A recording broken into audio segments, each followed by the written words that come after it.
শুল্ক নীতির কারণেই নেতিবাচক প্রভাব পড়তে যাচ্ছে খোদ মার্কিন বাজারেই।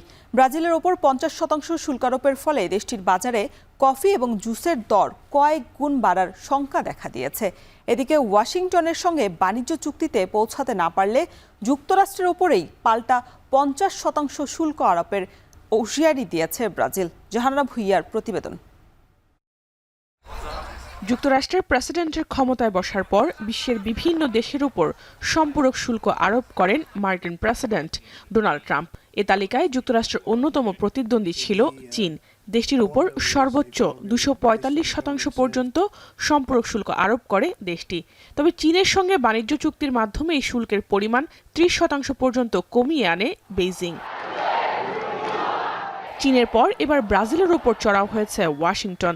দেশটির ওপর 50% শুল্কের ঘোষণা দিয়েছেন ট্রাম্প, যা আগামী 1 আগস্ট থেকে কার্যকরের কথা রয়েছে।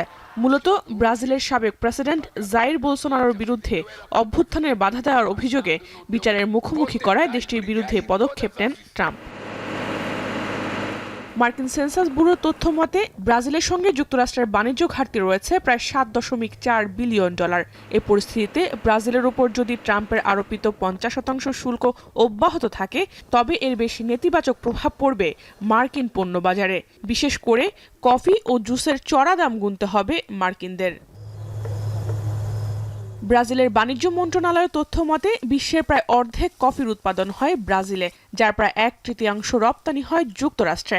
এ পরিস্থিতিতে ব্রাজিলের উপর উচ্চ হারে শুল্ক আরোপ মার্কিন ভোক্তাদের উপর ক্ষতিকর প্রভাব পড়বে বলে মনে করছেন বিশ্লেষকরা। Se você tem aumento de tarifa, você vai ter um impacto também no consumo. Por isso que eu te falei dos 76% de americanos que tomam café. Porque se você tem tarifa, você onera mais o preço do produto. Coffee ছাড়াও মার্কিন জুসের বাজারও ব্রাজিলের দখলে। বিশ্বের সবচেয়ে বেশি কমলা উৎপাদনকারী দেশ ব্রাজিল, যার 80% বিভিন্ন দেশে রপ্তানি করা হয়। ব্রাজিলের মোট জুস রপ্তানির অর্ধেকের বেশি যায় মার্কিন বাজারে।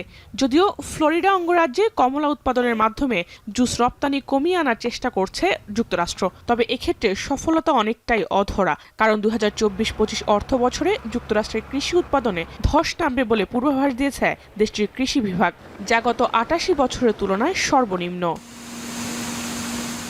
এই পরিস্থিতিতে ব্রাজিল এবং যুক্তরাষ্ট্র হয়তো তাদের বিকল্প বাজার খুঁজে নেবে, তবে দিন শেষে দুদেশই ক্ষতির মুখে পড়বে।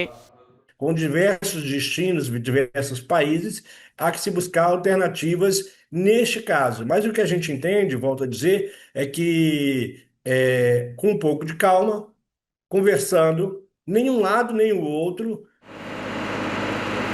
এদিকে ওয়াশিংটনের সঙ্গে বাণিজ্য চুক্তিতে পৌঁছাতে না পারলেও যুক্তরাষ্ট্রের উপর পাল্টা 50% শুল্ক আরোপের হুঁশিয়ারি দিয়েছেন ব্রাজিলের president Luiz Inacio Lula de Silva. এছাড়াও ব্রাজিলের সঙ্গে যুক্তরাষ্ট্রের $1 বিলিয়ন বাণিজ্য ঘাটতি রয়েছে বলে যে তথ্য প্রচার করছেন ট্রাম্প, তা মিথ্যা বলেও অভিযোগ তার। Com todo o respeito ao presidente Trump, o senhor está mal informado, muito mal informado. Os Estados Unidos não têm déficit comercial com o Brasil. যুক্তরাষ্ট্রের সঙ্গে বাণিজ্য যুদ্ধ চালিয়ে যেতে ইতিমধ্যেই ব্রাজিলের অভ্যন্তরীণ ব্যবসায়ীদের সঙ্গে আলোচনা করেছেন দেশটির প্রেসিডেন্ট। জাহানারা ভুইয়া, এখন বিশ্ব। একনল সোপ, দেশের নম্বর 1 হালাল অ্যান্টিব্যাকটেরিয়াল সোপ, ন্যাচারাল ব্যাকটেরিয়ালাইসিসের সুরক্ষায় ফ্রেশ ও অ্যাক্টিভ সবসময়।